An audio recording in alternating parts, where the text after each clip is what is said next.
Bonjour à tous, c'est Padam pour vous présenter aujourd'hui un nouvel épisode de Ça part en sucette. Et aujourd'hui, je me suis demandé quels étaient les différents points communs et différences qui unissaient le liquide céphalorachidien, le plasma, le liquide synovial, les disques intervertébraux, enfin bref, des tas de choses qui, de prime abord, paraissent n'avoir aucun lien ensemble. Pourtant, quand on y réfléchit de plus près, on se rend compte que c'est pas si éloigné que ça, ou du moins qu'il y a un lien. En effet, par exemple, le liquide synovial est un liquide lubrifiant, entre guillemets, dans les articulations. Si vous n'aviez pas comment dire, de liquide synovial, vos articulations coulisseraient beaucoup moins bien.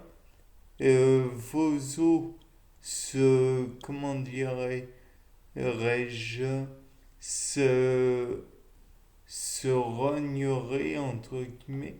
La tête des os finirait par s'éroder en se frottant contre les parois de l'articulation. En somme, à part le fait que ça vous fasse pas beaucoup de mal, ça vous fait du bien. Cette phrase était inutile.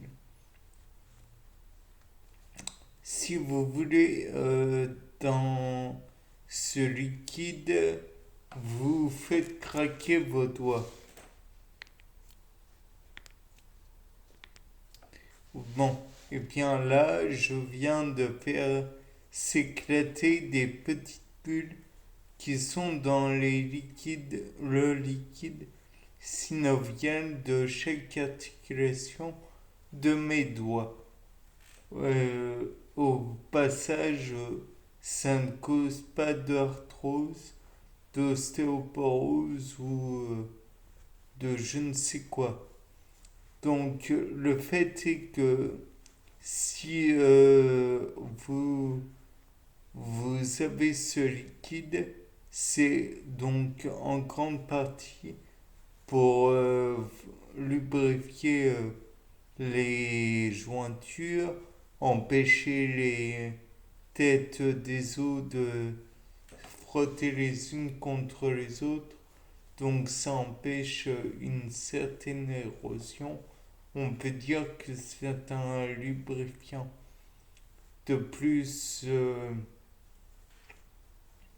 il faut envisager le fait que peut-être, donc ça c'est moi qui l'envisage, ce n'est pas sûr du tout, peut-être que ça aide à refroidir les ligaments étant donné qu'ils sont soumis à une forte tension et que quand on serre du poing, alors on échauffe beaucoup les ligaments et peut-être que le liquide est là pour les lubrifier, les refroidir, les je ne sais quoi.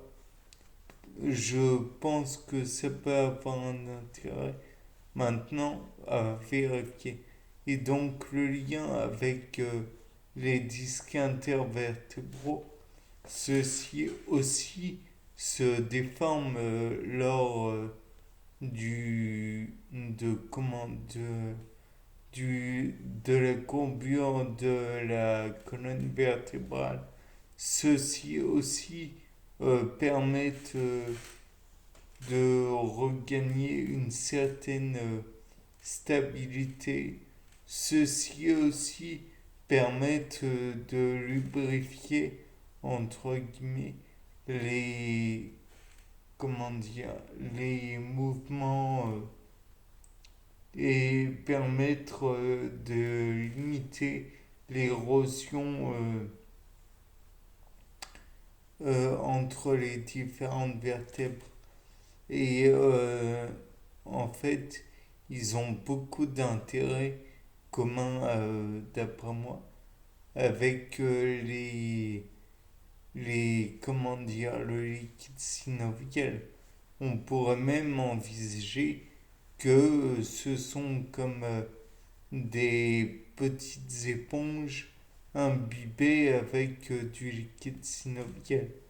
Bon, c'est une supposition qui vaut ce qu'elle vaut. Ensuite vient le LCS, liquide cérébro-spinal. Donc le liquide cérébro-spinal, tout de même, c'est ce dans quoi va baigner le cerveau. Et une grande quantité de moelle épinière est imbibée, enfin entourée avec du liquide cérébrospinal. Donc on pourrait peut-être envisager de dire que ça permet d'isoler aussi les organes des os. Et puis peut-être est-ce que ça apporte des nutriments. De plus, je ne sais pas s'il y a des cellules dans le liquide en question, mais peut-être que ça permettrait de lutter contre des envahisseurs, des bactéries, des virus. Je ne sais pas du tout. Hmm. De plus, il faut dire ce qui est euh, le liquide cérébrospinal est dans une poche, les méninges, la poche faite de méninges.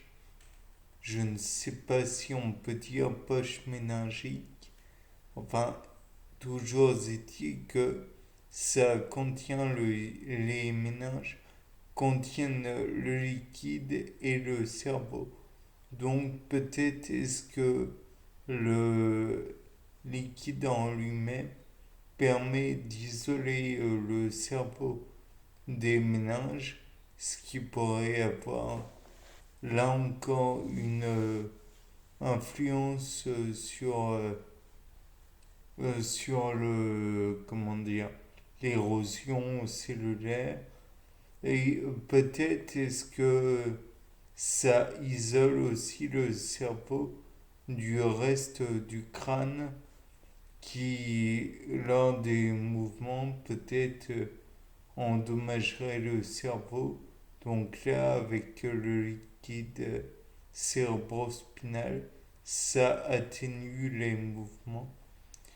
Donc là, je ne sais pas. Mais je pense que le LCS lui-même pourrait avoir une composition proche de celle du cytoplasme à vérifier. Enfin, pas du cytoplasme, du plasma sanguin à vérifier. Donc, ce qui ferait que peut-être que le liquide synovial en lui-même pourrait avoir une composition chimique assez voisine, chimico-cellulaire d'ailleurs. Parce que s'il y a une composition aussi voisine entre le liquide synovial et les disques intervertébraux, peut-être qu'on pourrait voir un lien avec le liquide synovial et le liquide céphalo-spinal, cérébrospinal. J'y tiens au LCA. Bien, c'était Paul Dame pour un nouveau sapin en sucette. Au revoir.